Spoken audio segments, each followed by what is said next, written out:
بسم اللہ الرحمن الرحیم۔ دوائے شافی ترجمہ الجواب الکافی لمن سأل عن دواء الشافی۔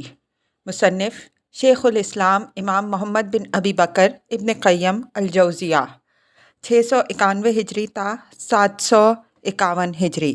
مترجم ابو الاعلیٰ محمد اسماعیل گودھروی المتوفی 1383 ہجری۔ تصحیح و تحقیق مولانا سید عبد القدوس ہاشمی، ادارہ تحقیقات اسلامی، اسلام آباد، پاکستان۔ فصل 101 پسندیدہ اور غیر پسندیدہ محبت۔ محبت ایک جنس ہے جس کے ماتحت متعدد انواع اپنی اپنی قدر اور وصف کے لحاظ سے ایک دوسرے سے مختلف اور متفاوت ہیں۔ اغلب یہ ہے کہ اللہ تعالیٰ پر محبت کی جس نوع کا اطلاق ہوتا ہے وہ صرف اور صرف ذات الہی کے ساتھ مختص اور مخصوص ہوتی ہے، وہی اس کا سزاوار ہے۔ کسی دوسرے کے لیے اس کا اطلاق صحیح نہیں، اور نہ کسی دوسرے میں اس کی صلاحیت ممکن ہے۔ سوائے ذات خداوندی کے کوئی بھی اس کی اہلیت و صلاحیت نہیں رکھتا، مثلاً عبادت و انابت وغیرہ۔ محبت کا ذکر کبھی اس کے اسم مطلق کے ساتھ ہوتا ہے۔ ارشاد ربانی ہے فَسَوْفَ يَأْتِي اللَّهُ بِقَوْمٍ يُحِبُّهُمْ وَيُحِبُّونَهُ المائدہ 54۔ وہ ایسے لوگ لائے گا جنہیں وہ دوست رکھتا ہوگا اور وہ اسے دوست رکھتے ہوں گے۔ مزید ارشاد ہے وَمِنَ النَّاسِ مَن يَتَّخِذُ مِن دُونِ اللَّهِ أَندَادًا يُحِبُّونَهُمْ كَحُبِّ اللَّهِ وَالَّذِينَ آمَنُوا أَشَدُّ حُبًّا لِلَّهِ البقرہ 165۔ اور لوگوں میں سے کچھ ایسے بھی ہیں جو اللہ کے سوا دوسروں کو بھی شریک کر لیتے ہیں، اور جیسی محبت اللہ سے کرنی چاہیے ویسی محبت وہ ان سے رکھتے ہیں، اور جو ایمان والے ہیں انہیں سب سے بڑھ کر اللہ کی محبت ہے۔ محبت کی مذموم ترین نوع وہ محبت ہے جس میں اللہ کے ساتھ کسی دوسرے کو اس کا شریک اور ساجھی بنا لیا جائے۔ بندہ کسی کو اللہ کے برابر اور اس کا مثیل بنا کر اس سے محبت کرنے لگے۔ محمود ترین، اعلیٰ ترین اور عظیم ترین محبت کی نوع وہ ہے کہ اللہ وحدہ لا شریک کی ذات سے محبت کی جائے اور کسی کو اس کا شریک اور ساجھی نہ بنایا جائے۔ سعادت کی اصل اور سرچشمہ یہی محبت ہے۔ اس محبت کے بغیر کوئی انسان نجات نہیں پا سکتا۔ شقاوت و بدبختی اور محرومی و بدنصیبی کی اصل مذموم شرکیہ محبت ہے۔ وہ شخص ہمیشہ کے لیے جہنم میں رہے گا جس میں یہ مذموم شرکیہ محبت موجود ہو۔ وہ لوگ جہنم میں نہیں جائیں گے جو صرف اللہ سے محبت کرتے ہیں، صرف اسی کی عبادت کرتے ہیں اور اس محبت و عبادت میں کسی کو اس کا شریک نہیں بناتے۔ ایسے لوگ اگر اپنے دوسرے گناہوں کی وجہ سے جہنم میں داخل ہوں گے تو یہ ضروری نہیں کہ وہ ہمیشہ کے لیے جہنم میں رہیں۔ قرآن حکیم نے جس محبت کا حکم دیا ہے اس کا مدار یہی محبت اور اس کے لوازم ہیں۔ جس محبت سے قرآن روکتا ہے اور منع کرتا ہے وہ دوسری قسم کی محبت ہے۔ اللہ نے ان ہر دو قسم کی محبت کی مثالیں دی ہیں اور پیمانے بتائے ہیں۔ دونوں قسموں کے قصص اور حکایات، دونوں قسموں کے لوگوں کے اعمال و کردار اور ہر دو قسموں کے اولیاء اور معبودوں کی تفصیل، افعال اور معاملات کی خبریں اور واقعات پیش کیے ہیں۔ ان ہر دو قسم کے لوگوں کا حال بتایا ہے کہ ہر سا عالم، یعنی عالم دنیا، عالم برزخ اور عالم آخرت میں ان کا حال کیا ہوگا، ان کے ساتھ کیا معاملہ کیا جائے گا، اس کا ذکر بھی تفصیل سے کر دیا ہے۔ غور کیا جائے تو سارا قرآن انہی دو قسم کے لوگوں کی شان میں وارد ہوا ہے، اور تمام انبیاء و مرسلین کی دعوت کی اصل بھی یہی اللہ وحدہ لا شریک کی عبادت ہے، جو کمال محبت، کمال خضوع و خشوع اور بارگاہ خداوندی میں انتہائی تذلل، خاکساری اور اللہ کی عظمت و جلالت اور اس کے لوازم اور اس کے مناسب اور لازمی طاعت و تقوی پر مشتمل ہے۔ حضرت انس رضی اللہ عنہ سے مروی ہے کہ حضرت صلی اللہ علیہ وسلم نے ارشاد فرمایا والذی نفسی بیدیہ لا یؤمن احدکم حتی اکون احب الیہ من ولدہ ووالدہ والناس اجمعین۔ قسم اس ذات کی جس کے ہاتھ میں میری جان ہے، اس وقت تک تم میں سے کوئی آدمی مومن نہیں ہو سکتا جب تک میں اسے، اس کی اولاد، اس کے والد اور تمام لوگوں سے زیادہ محبوب نہ ہو جاؤں۔ صحیح بخاری میں حضرت عمر بن خطاب رضی اللہ عنہ سے مروی ہے، فرماتے ہیں کہ حضرت صلی اللہ علیہ وسلم سے میں نے عرض کیا، واللہ لأنت احب الی من کل شیء الا من نفسی، اللہ کی قسم آپ ہر چیز سے زیادہ مجھے محبوب ہیں سوائے میری جان کے۔ یہ سن کر رسول اللہ صلی اللہ علیہ وسلم نے ارشاد فرمایا، لا یا عمر حتی اکون احب الیک من نفسک، اے عمر ہرگز نہیں جب تک تمہیں میں تمہاری جان سے بھی زیادہ محبوب نہ ہوں۔ یہ سن کر حضرت عمر رضی اللہ عنہ نے کہا، والذی بعثک بالحق لانت احب الی من نفسی، قسم ہے اس ذات کی جس نے آپ کو حق دے کر بھیجا، آپ مجھے میری جان سے بھی زیادہ محبوب ہیں۔ حضرت صلی اللہ علیہ وسلم نے فرمایا، الآن یا عمر، اے عمر اب بات بنی۔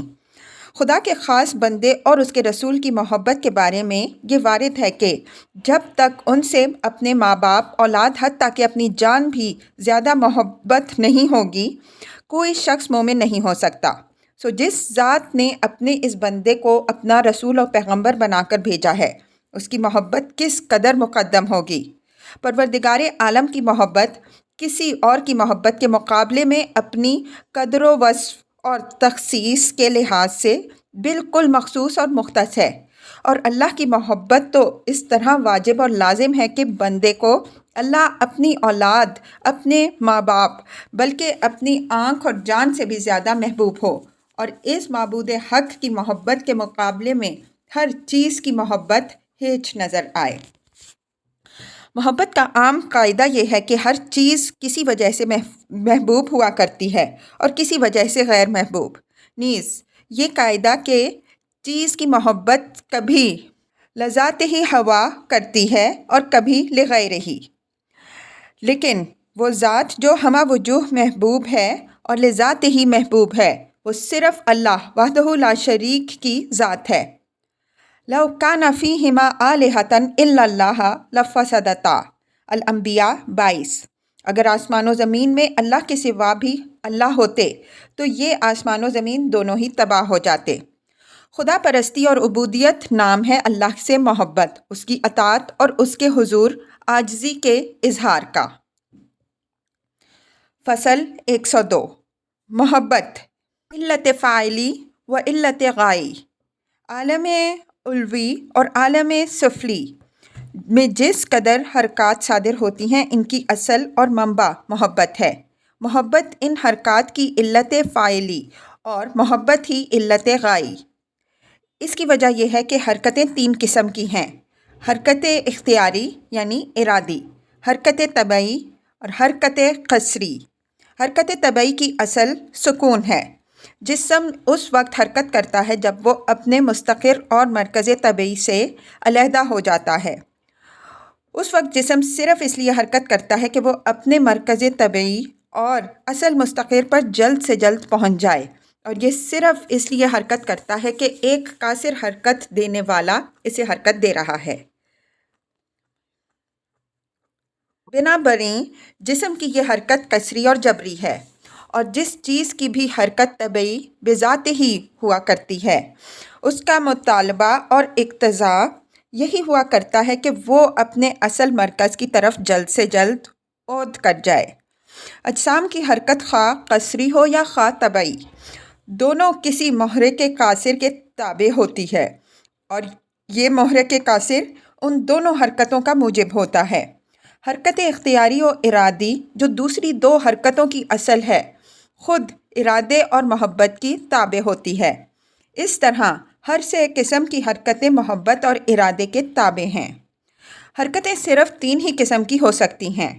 ان کی دلیل یہ ہے کہ متحرک کو اگر حرکت کا شعور ہے تو اس حرکت کو حرکت ارادی کہیں گے، اور اگر اسے حرکت کا شعور نہیں تو پھر یہ دیکھیں گے کہ وہ اپنی طبیعت کے مطابق حرکت کر رہا ہے یا اس کے خلاف۔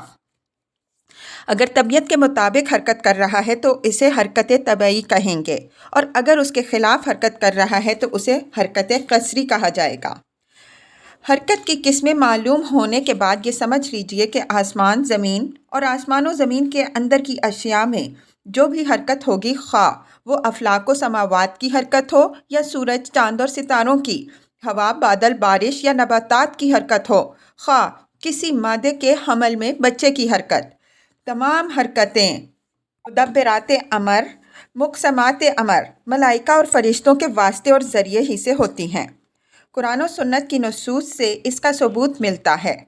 اس پر ایمان لانے ہی سے فرشتوں پر پورا ایمان ہو سکتا ہے۔ خدائے قدوس نے رحم، بارش، بادل، نباتات، ہواؤں اور آسمان و زمین، سورج، چاند اور نجوم پر فرشتے مقرر کر رکھے ہیں۔ پھر ہر انسان کے لیے اللہ نے 4 فرشتے مقرر کر دیے ہیں۔ دائیں بائیں کرامن کاتبین مقرر ہیں، آگے پیچھے محافظ فرشتے مقرر ہیں۔ نیز ہر انسان کی روح قبض کرنے اور روح کو اپنے اصل مستقر یعنی جنت یا دوزخ تک پہنچانے پر فرشتے مقرر ہیں۔ قبر کے امتحان، سوال و جواب، قبر کے عذاب اور قبر کی نعمتوں اور راحتوں کے لیے فرشتے مامور ہیں۔ ایسے فرشتے بھی مقرر کر دیے گئے ہیں کہ حشر کے دن جب بنی آدم اپنی قبروں سے انہیں اٹھا کر میدان حشر میں لے جائیں گے اور حساب کتاب کے بعد جہنم کے حقداروں کو جہنم میں لے جائیں گے اور عذاب کے شکنجوں میں کسیں گے، جنت کے حقداروں کو جنت میں لے جائیں گے اور اللہ کے عطیات و انعامات ان تک پہنچا دیں گے۔ پہاڑوں پر فرشتے مامور کر دیے گئے کہ انہیں مضبوطی سے تھامے رہیں۔ بادلوں پر فرشتے مامور فرمائے کہ وہ بادلوں کو حکم الہی کے مطابق چلاتے رہیں۔ برسات پر فرشتے مامور فرما دیے کہ امر الہی کے مطابق قدر معلوم کے موافق خدا کی مشیت کے تحت پانی برسائیں۔ جنت اور جنت کے باغوں پر فرشتے مامور کر دیے گئے کہ وہ جنت میں عمدہ اور خوبصورت درخت لگائیں، فرش و فروش، لباس اور کپڑے تیار کریں اور جنت کو آراستہ کرتے رہیں، جنت میں ہمہ قسم کی آسائشوں کا انتظام کرتے رہیں، اور اسی طرح جہنم پر بھی اللہ نے فرشتے مامور کر دیے۔ غرض فرشتے خدائے قدوس کا لشکر اور اس کے نظام کو چلانے والے کارکن ہیں۔ لفظ ملک اسی امر کی طرف توجہ دلاتا ہے کہ یہ ملائکہ اور فرشتے اللہ کا حکم نافذ اور جاری کرتے ہیں۔ انہیں خود کسی قسم کا اختیار حاصل نہیں، بلکہ ہمہ قسم کا اختیار صرف خدائے قدوس ہی کو حاصل ہے۔ فرشتوں کا کام صرف اس قدر ہے کہ اللہ کی مخلوق کی تدبیر و تنظیم اور اللہ کے عطیات اس کی مخلوق پر اس کے حکم کے مطابق تقسیم کرتے رہیں۔ قرآن حکیم میں اللہ تعالیٰ کے فرشتوں کا بیان ہے۔ وَمَا نَتَنَزَّلُ إِلَّا بِأَمْرِ رَبِّكَ لَهُ مَا بَيْنَ أَيْدِينَا وَمَا خَلْفَنَا وَمَا بَيْنَ ذَلِكَ وَمَا كَانَ رَبُّكَ نَسِيًّا۔ مریم 64۔ اور ہم تمہارے پروردگار عالم کے حکم کے بغیر دنیا میں نہیں آ سکتے، اور جو کچھ ہمارے آگے ہونے والا ہے اور جو کچھ ہم سے پہلے ہو چکا ہے اور جو کچھ ان دونوں وقتوں کے درمیان ہے، سب اس کے حکم سے ہے، اور تمہارا پروردگار عالم بھول جانے والا نہیں ہے۔ یہ بھی ارشاد باری تعالیٰ ہے۔ وَكَم مِّن مَلَكٍ فِي السَّمَاوَاتِ لَا تُغْنِي شَفَاعَتُهُمْ شَيْئًا إِلَّا مِن بَعْدِ أَن يَأْذَنَ اللَّهُ لِمَن يَشَاءُ وَيَرْضَىٰ۔ النجم 26۔ اور کتنے ہی فرشتے آسمانوں میں ہیں کہ ان کی سفارش کچھ بھی کام نہیں آتی مگر جب اللہ اجازت عطا فرما دے، اس کے بعد ان لوگوں کے لیے جن کے لیے اللہ چاہے اور راضی بھی ہو۔ اللہ تعالیٰ نے کچھ ایسے فرشتوں کی قسم بھی کھائی ہے جو مخلوق میں امر الہی اور نظام خداوندی کو جاری اور نافذ کرتے ہیں، جیسا کہ ارشاد ہے وَالصَّافَّاتِ صَفًّا فَالزَّاجِرَاتِ زَجْرًا فَالتَّالِيَاتِ ذِكْرًا۔ صافات 1-3۔ قسم ہے ان جماعتوں کی جو صف بستہ رہتی ہیں، پھر قسم ہے ان جماعتوں کی جو ڈانٹتی ہیں، پھر قسم ہے ان جماعتوں کی جو تلاوت قرآن کرتی ہیں تاکہ محبت پوری ہو اور ڈرایا جائے۔ والمرسلات عرفا فالعاصفات عصفا والناشرات نشرا فالفارقات فرقا فالملقیات ذکرا عذرا او نذرا۔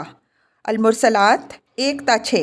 ان ہواؤں کی قسم جو معمولی رفتار سے چلائی جاتی ہیں، پھر زور پکڑ کر تیز ہو جاتی ہیں اور بادلوں کو ابھار کر چاروں طرف پھیلا دیتی ہیں، پھر جدا کر دیتی ہیں اور پھر دلوں میں اللہ کا خیال ڈال دیتی ہیں۔